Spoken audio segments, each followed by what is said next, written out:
मांडवांचा सणाच्या शेवटल्या दिवसासाठी मी स्वर्गीय पिता आणि स्वर्गीय माताचे आभार मानतो. मला आशा आहे की आपले सर्व सियोन सदस्य पवित्र आत्म्याचे विपुल आशीर्वाद प्राप्त करतील. मांडवांचा सण मांडव निर्मितीच्या स्मरणार्थ पाळला जातो.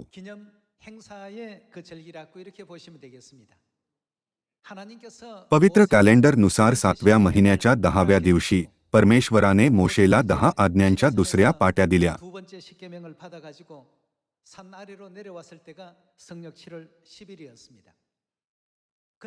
त्यावेळी परमेश्वराने मोशेला 10 आज्ञा ठेवण्यासाठी एक पवित्र स्थान बांधण्याची आज्ञा दिली.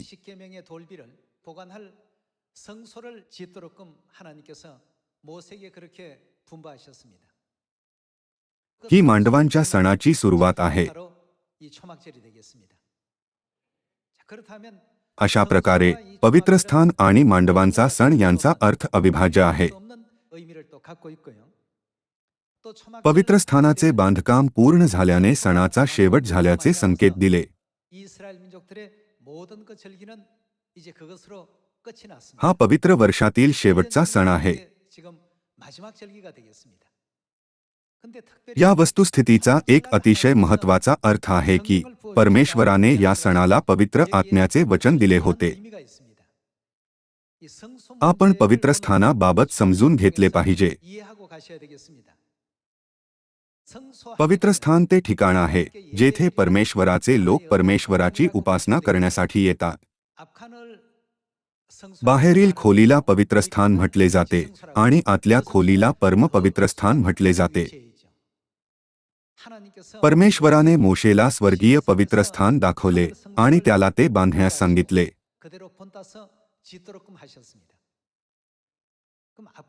पवित्र स्थान आणि परम पवित्र स्थान कशाला दर्शवितात आणि त्यांचा पवित्र आत्म्याशी काय संबंध आहे हे समजण्यासाठी कृपया इब्री लोकांस अध्याय 8 उघडा. इब्री लोकांस पत्र अध्याय 8.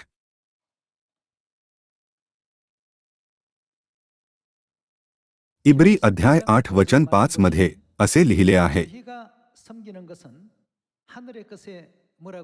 पर्वतावर, हा सिनाय पर्वत आहे, तुला दाखवलेल्या नमुन्याप्रमाणे सर्व वस्तू बनवण्याची सावधगिरी ठेव. ही आज्ञा मोशे मंडप पवित्र स्थान आहे करणार होता तेव्हा त्याला जशी मिळाली अशा प्रकारे मोशेने परमेश्वराच्या सूचनेप्रमाणे पवित्र स्थान बांधले. तसे तेही जे स्वर्गीय वस्तूंचे काय प्रतिरूप व छाया आहे त्याची सेवा करतात. पवित्र स्थानाची वास्तविकता स्वर्गाच्या राज्यात आहे.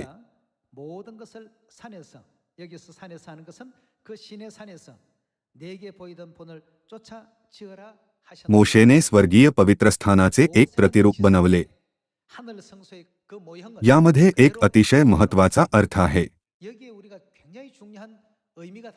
पवित्र आत्म्याला प्राप्त करण्याची अट परमेश्वराला ओळखणेही आहे असे परमेश्वराने म्हटले नाही का? आज जर आपण पवित्र स्थान आणि परम पवित्र स्थान समजून घेतले तर आपण परमेश्वराला ओळखू शकतो. शेवटी आपण समजू शकतो की परमेश्वर मांडवांच्या सणाच्या शेवटल्या दिवशी पवित्र आत्मा का देतात. जुन्या करारामध्ये लोकांनी जेथे परमेश्वराला बलिदान सादर केले होते ते पवित्र स्थान स्वर्गात असलेल्या वस्तूंचे एक प्रतिरूप होते. बाहेरची खोली पवित्र स्थान आहे आणि आत असलेले ठिकाण परम पवित्र स्थान आहे. हे एक अतिशय महत्त्वाचे सत्य आहे जे आपण या मांडवांच्या सणाला शिकले पाहिजे.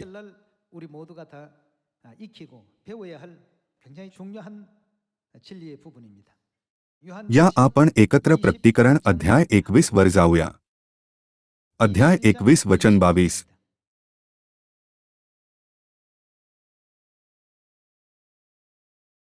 त्यात मंदिर माझ्या पाहण्यात आले नाही, कारण सर्वसमर्थ प्रभू देव व कोकरा हेच कोण होते, तिचे मंदिर होते. कोकरा कोणाला दर्शवतो? म्हणून येथे बायबल आपल्याला शिकवते की येशू मंदिर आहे.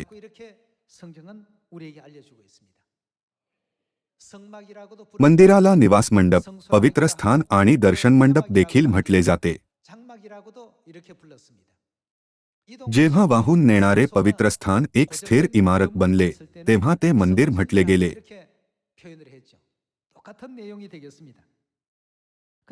मात्र जर आपण वचन 22 पाहिले तर असे लिहिले आहे, त्यात मंदिर माझ्या पाहण्यात आले नाही, कारण सर्वसमर्थ प्रभू देव व कोकरा हेच तिचे मंदिर होते.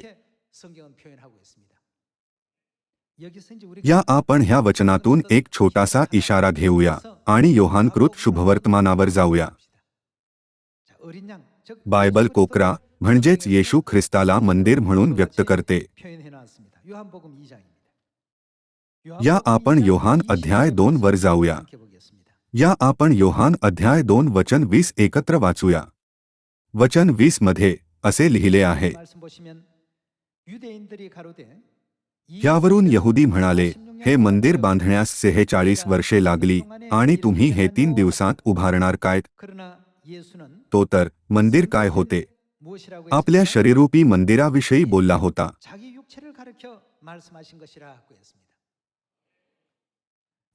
प्रकटीकरण अध्याय 21 मध्ये लिहिलेले आहे की कोकरा हेच तिचे मंदिर होते.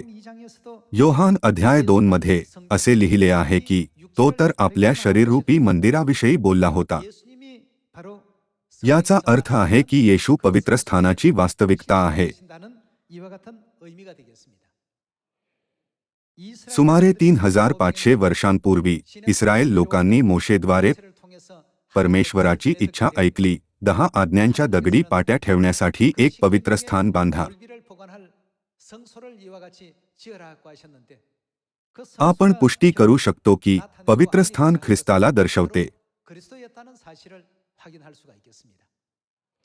दुसऱ्या शब्दांमध्ये परमेश्वराने आपल्याबद्दलच्या सर्व विषय वस्तूंना जुन्या कराराच्या विधींमध्ये समाविष्ट केले आहे.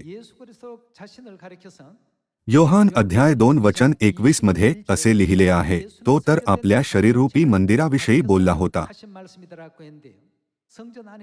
मंदिरामध्ये अनेक गहन सत्य आहेत.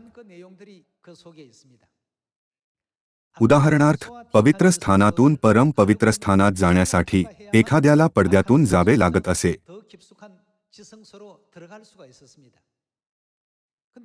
मात्र बायबल आपल्याला शिकवते की पडदा येशू ख्रिस्ताला दर्शवतो. या आपण इब्री अध्याय 10 वचन 19 वर जाऊया. इब्री अध्याय 10 वचन 19 मध्ये असे लिहिले आहे, म्हणून बंधुजनहो, त्याने पडद्यातून म्हणजे स्वदेहातून जो नवीन व जीवनयुक्त मार्ग आपल्यासाठी स्थापित केला. वचन 20, त्या मार्गाने परम पवित्र स्थानात येशूच्या रक्ताद्वारे प्रवेश करण्याचे आपल्याला धैर्य आले आहे. इंग्रजी बायबलमध्ये स्पष्टपणे परम पवित्र स्थान असे लिहिले आहे. म्हणून ते ठिकाण जेथे आपल्याला येशूच्या रक्ताद्वारे प्रवेश करण्याचे धैर्य आले आहे ते परम पवित्र स्थान आहे.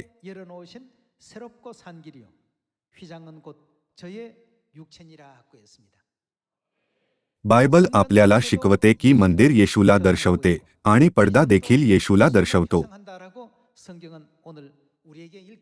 मांडवांच्या सणाचा शेवटला दिवस हा मागील पावसाच्या पवित्र आत्म्याला प्राप्त करण्याचा दिवस आहे. पवित्र आत्मा प्राप्त करण्यासाठी काय अट आहे? आपण परमेश्वराला ओळखण्यासाठी प्रयत्न केला पाहिजे, जी आपल्यासाठी मागील पावसाच्या पवित्र आत्म्याला प्राप्त करण्याची अट आहे. पिताने सत्याच्या पुस्तकात याची साक्ष दिली नाही का?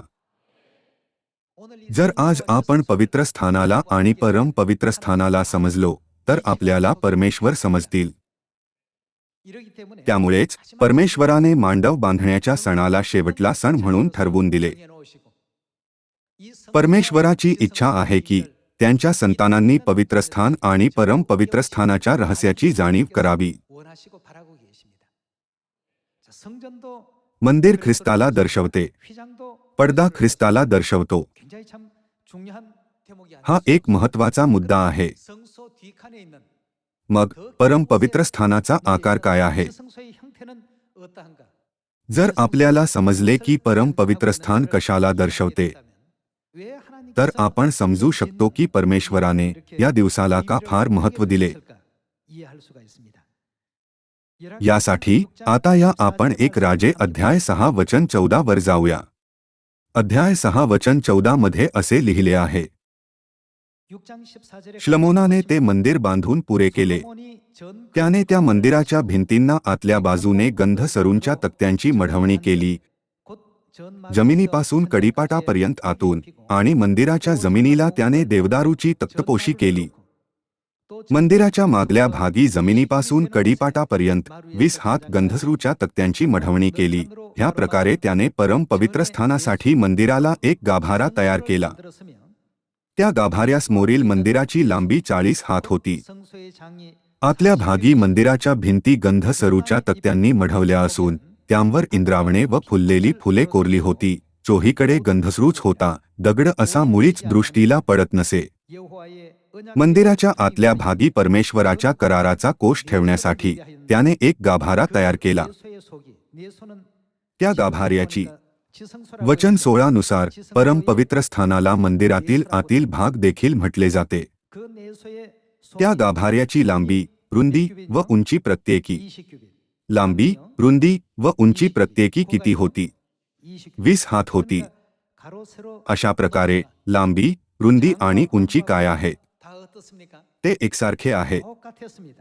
हा परम पवित्र स्थानाचा आकार आहे. त्याने तो शुद्ध सोन्याने मढवला होता. गंधसरूची केलेली वेदीही त्याने सोन्याने मढवली.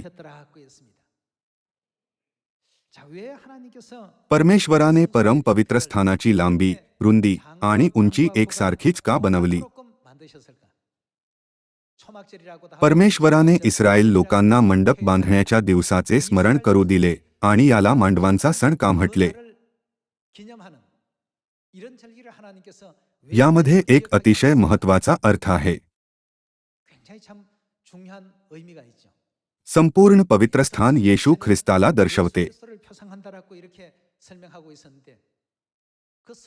पण पवित्र स्थानाच्या आत पवित्र स्थान आणि परम पवित्र स्थान वेगळे करण्यात आले होते.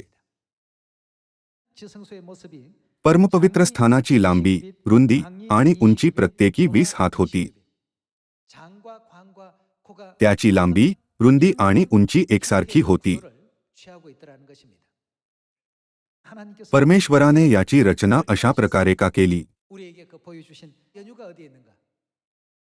या आपण प्रकटीकरण अध्याय 21 मध्ये याचे उत्तर पाहूया. या आपण एक सोबत प्रकटीकरण अध्याय 21 वचन 9 वाचूया. नंतर शेवटल्या 7 पिढांनी भरलेल्या 7 वाट्या ज्यांनी हाती घेतल्या होत्या, अशा 7 देवदूतांपैकी एक देवदूत येऊन माझ्याबरोबर बोलला. तो म्हणाला, ये नवरी म्हणजे कोक्याची स्त्री मी तुला दाखवतो. येथे कोक्याची पत्नी प्रकट होते. कोकरा येशू ख्रिस्ताला दर्शवित नाही का?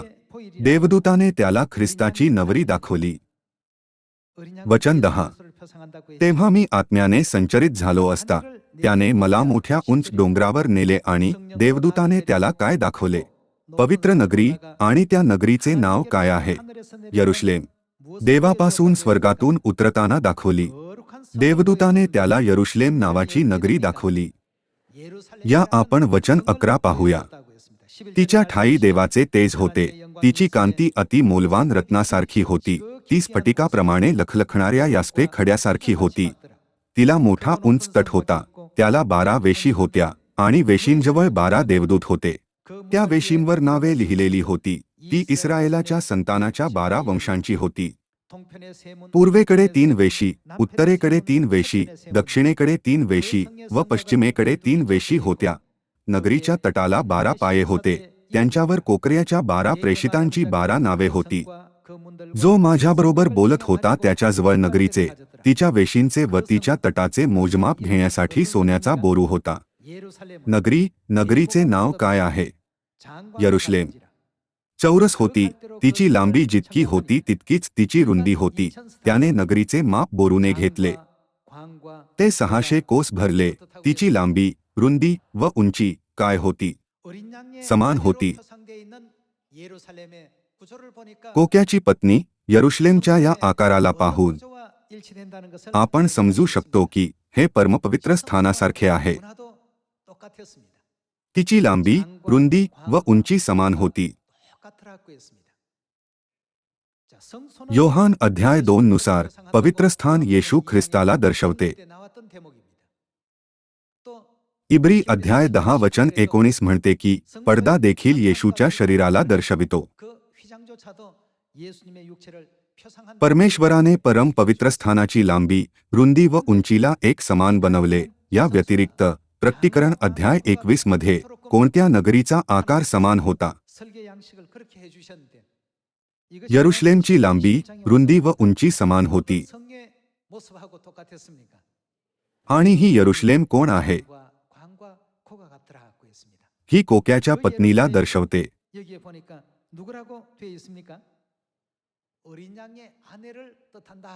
मग या आपण गलतीक्रांस अध्याय 4 वर जाऊन पाहूया की यरुशलेमचा आपल्याशी काय संबंध आहे. या आपण गलतीक्रांस अध्याय 4 वचन 26 वर जाऊया. गलतीक्रांस अध्याय 4 वचन 26 मध्ये असे लिहिले आहे. वर असलेली यरुशलेम स्वतंत्र असून ती कोण आहे? ती आपली माता आहे.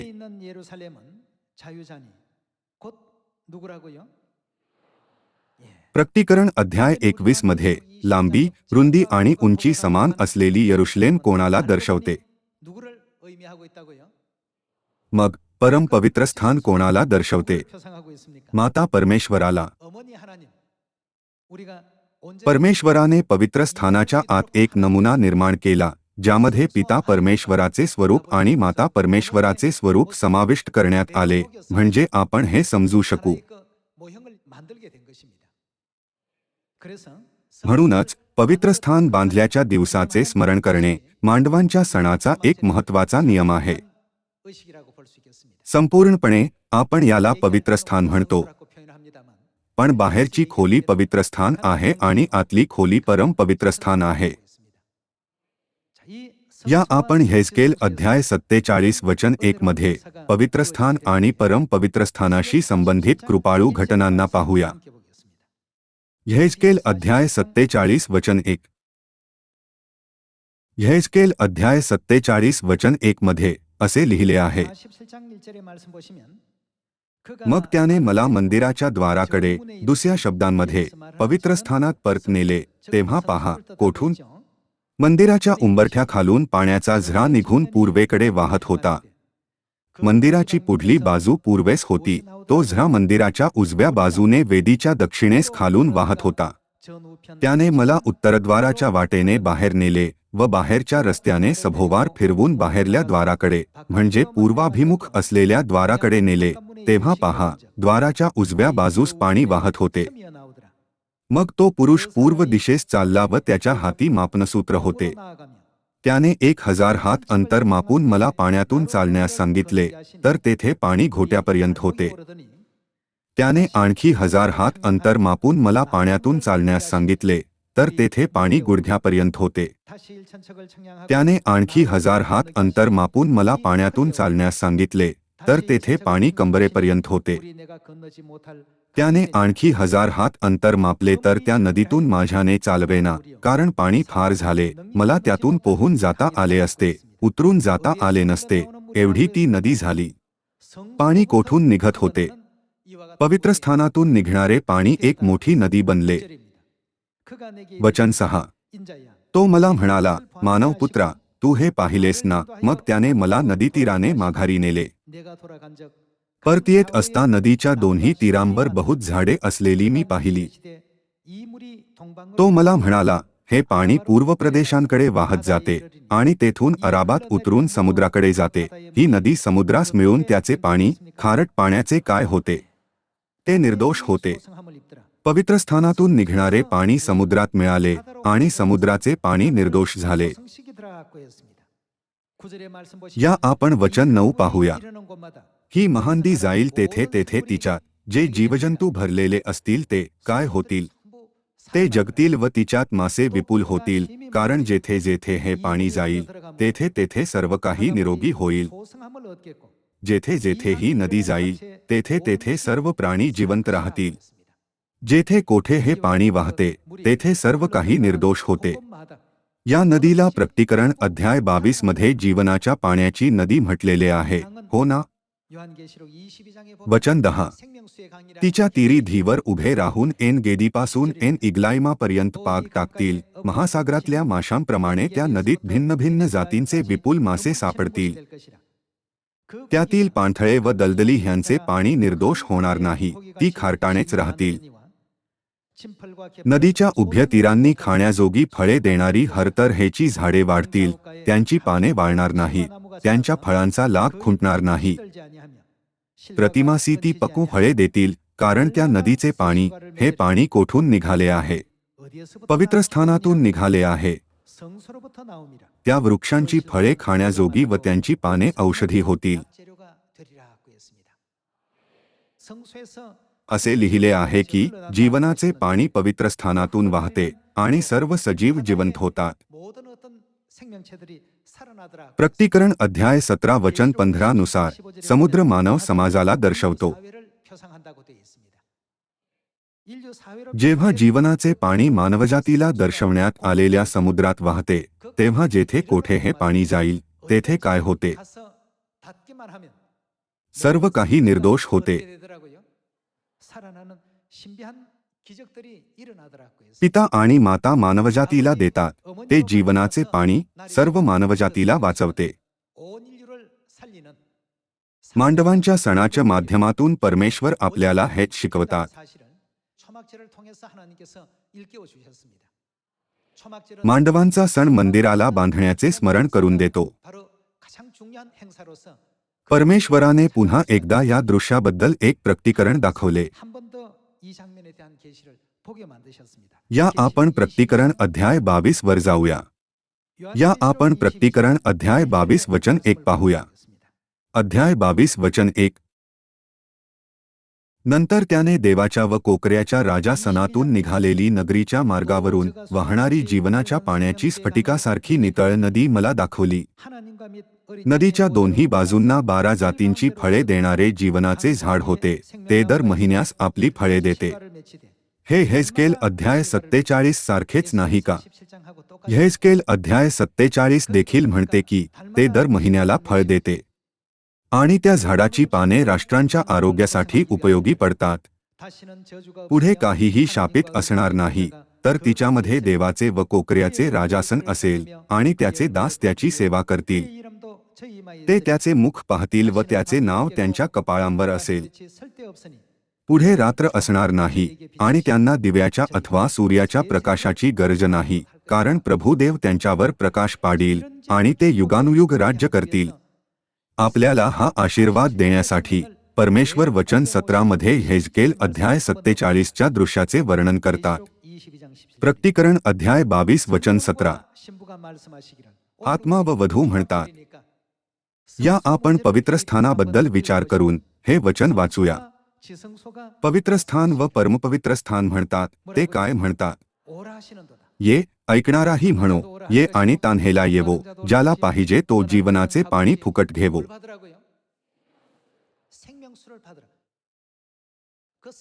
जेथे कोठे जीवनाचे पाणी वाहते तेथे काय होते? सर्व काही जिवंत होते. योहान अध्याय 7 वचन 37 मध्ये परमेश्वराने मांडवांच्या सणाच्या शेवटल्या दिवशी काय म्हटले? पिताने पुकारून म्हटले, कोणी तान्हेला असला तर त्याने माझ्याकडे यावे आणि प्यावे. प्रकटीकरण अध्याय 22 मध्ये कोण एकत्र प्रकट झाले? आत्मा आणि वधू, जे पवित्रस्थान आणि परमपवित्रस्थान आहे. ते म्हणतात, तान्हेला येवो, ज्याला पाहिजे तो जीवनाचे पाणी घेवो, म्हणजे तुम्ही जिवंत राहू शकाल. ह्या पुस्तकातील संदेशवचने ऐकणाऱ्या प्रत्येकाला मी निश्चयपूर्वक सांगतो की जो कोणी ह्यात भर घालील त्याच्यावर ह्या पुस्तकात लिहिलेल्या पीडा देव आणील. आणि जो कोणी ह्या संदेशाच्या पुस्तकातील वचनांतून काही काढून टाकील त्याचा वाटा ह्या पुस्तकात वर्णन केलेल्या जीवनाच्या झाडातून व पवित्र नगरीतून देव काढून टाकील. काहीच ना टाकता किंवा ना काढता आपण मांडवांच्या सणाचा अर्थ आणि त्या कारणाला योग्य रीतीने समजून घेतले पाहिजे की परमेश्वराने मोशेला मांडवाच्या सणाला स्वर्गीय पवित्र स्थानाचे एक प्रतिरूप बनवण्याची आज्ञा का दिली होती. यासाठी इस्रायल लोकांनी मंडपासाठी लागणारे साहित्य गोळा केले. परमेश्वराने आपल्याला शिकवले की या युगामध्ये आपले हरवलेले भाऊ आणि बहिणी मंदिरासाठी साहित्य आहे. म्हणून आपण प्रत्येक आत्म्याला परमेश्वराच्या वचनाचा प्रचार केला पाहिजे, म्हणजे ते जीवनाचे पाणी प्राप्त करू शकतील आणि तारण मिळवू शकतील. आपण संपूर्ण मानवजातीला वाचविण्यासाठी स्वतःला समर्पित केले पाहिजे. जेव्हा आपण स्वर्गीय पिता आणि स्वर्गीय माताच्या वचनांचा स्वीकार करतो, त्यांच्यावर विश्वास ठेवतो, त्यांना समजून घेतो आणि आचरणात आणतो, तेव्हा मानवजातीचे तारण पूर्ण होईल. आपण या मांडवांचा सणामध्ये बोलण्यात आलेल्या या वचनांना मंडप बांधा याचा अर्थ समजूया, म्हणजे आपण स्वर्गीय पिता आणि स्वर्गीय मातावरील आपल्या विश्वासाला भक्कम करू शकू. जर आपण पिता आणि माताचा परिश्रमपूर्वक प्रचार केला तर अंधकार दूर होईल. परमेश्वर प्रकाश आहे असे योहान अध्याय 1 मध्ये म्हटलेले नाही का? जेथे कोठे प्रकाश असतो तेथे अंधकार नाहीसा होतो. म्हणून आपण परिश्रमपूर्वक प्रचार करूया. आपले पवित्र एलोहिम परमेश्वर या अंधकारमय जगामध्ये प्रकाशाच्या रूपात आले. शेवटी पिता परमेश्वर आणि माता परमेश्वराला प्रकट करण्याची परमेश्वराची इच्छा पवित्रस्थानाच्या आत लपलेली होती. आपले सियोनचे सदस्य पिता आणि मातावर दृढ विश्वास ठेवतील आणि सार्वकालिक स्वर्गाच्या राज्यात प्रवेश करतील अशी आशा करून मी आजच्या उपदेशाला समाप्त करू इच्छितो. तुमचे खूप खूप आभार.